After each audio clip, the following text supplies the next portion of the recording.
안녕하세요. 9월 11일 금요일입니다. 한 주간이 또 이렇게 저물어 가고 있습니다.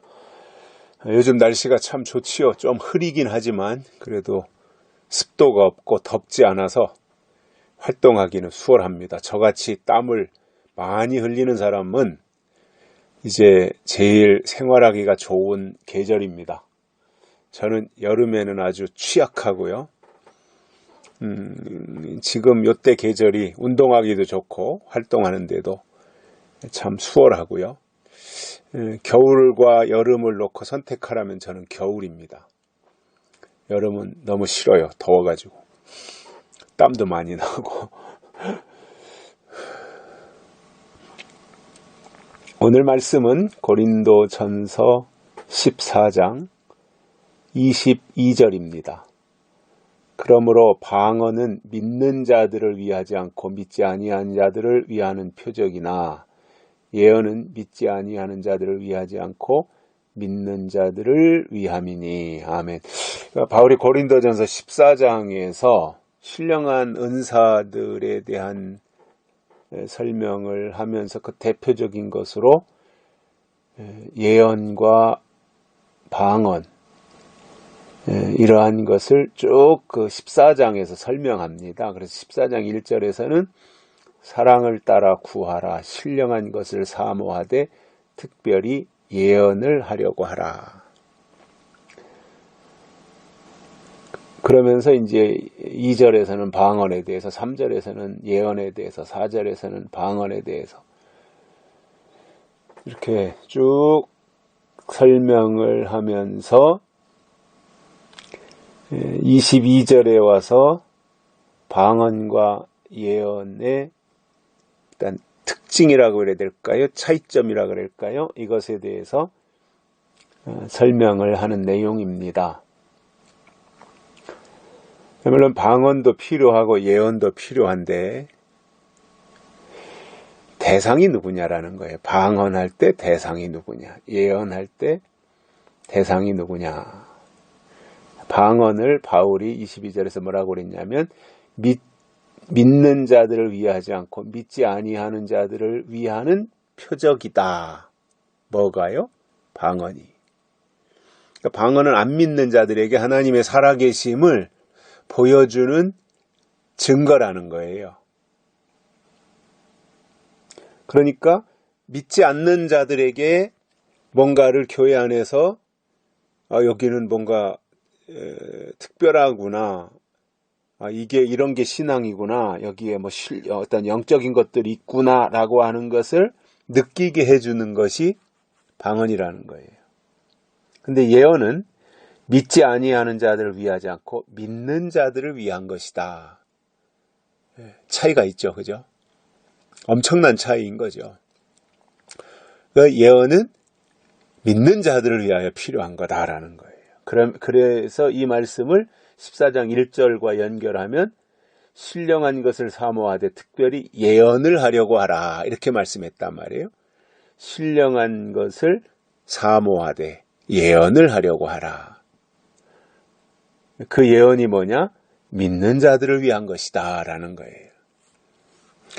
자, 여기서 말씀하는 예언은, 바울이 말씀하는 예언은 예언의 말씀을 말하는 거예요. 요한계시록. 하나님이 하실 일.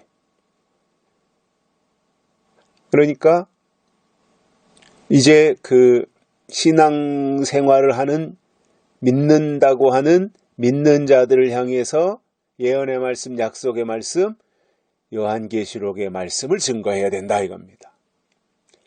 방언은 믿지 않는 자들에게 필요한 것이고 예언은 믿는 자들에게 필요한 건데, 오늘 이 시대에 하나님을 믿는다고 하는 교회생활, 신앙생활을 한다는 사람들을 향하여 우리가 제공해야 될 게 있다면 예언이라는 거예요.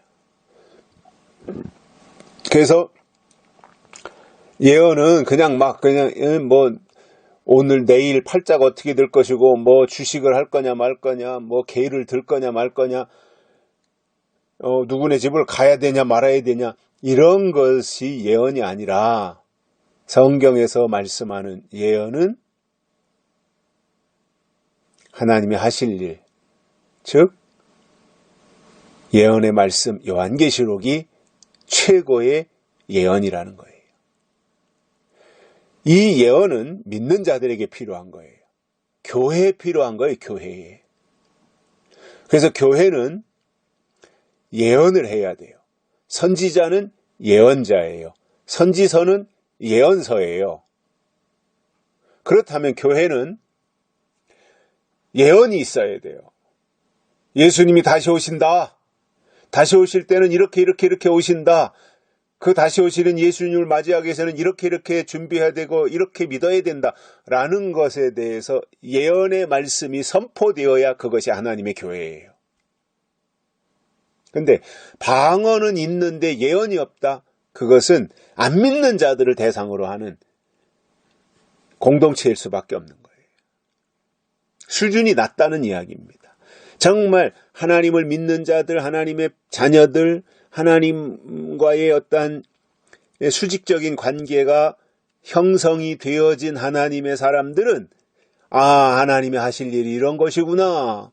그러니 이렇게 믿어야 된다라는 것에 대해서 예언을 해주어야 거기가 하나님의 사람들이 모인 그야말로 에클레시아, 교회가 된다는 말입니다. 바울이 고린도전서 14장에서 그러한 말씀을 하고 있는 거예요. 그러면서 23절에서 이렇게 말하죠. 그러므로 온 교회가 함께 모여 다 방언으로 말하면 무식한 자들이나 믿지 아니하는 자들이 들어와서 너희를 미쳤다 하지 않겠느냐? 다 방언한다면 다 그럴 수는 없다는 거죠. 하는 사람도 있고 안 하는 사람도 있고. 그러니까 이런 것들은 예언이든 방언이든 교회에서 행하는 그 모든 것들은 하나님이 주신 선물, 은사라고 하잖아요. 그런데 은사를 주신 목적이 뭐냐면은 유익을 위해서예요. 유익. 덕을 세워야 되는 거죠. 덕. 그래서 어떤 은사를 행하든 그것이 가르치는 은사든 통변하는 은사든 방언하는 은사든 섬기는 은사든 어떤 은사이든 간에 그 은사는 반드시 덕을 세우는 것으로 나타나야 됩니다. 그리고 정말 하나님이 살아계신 교회라면 그 증거의 가장 핵심에 뭐가 있어야 된다는 거예요? 예언의 말씀이 있어야 된다는 거예요.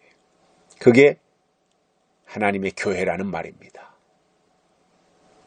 오늘날 이 시대의 교회가 새겨 들어야 될 말씀이기도 하고요. 또 오늘 이 시대의 교회가 반성해야 되는, 회개해야 되는 그러한 말씀이기도 합니다. 여기까지 하겠습니다. 감사합니다.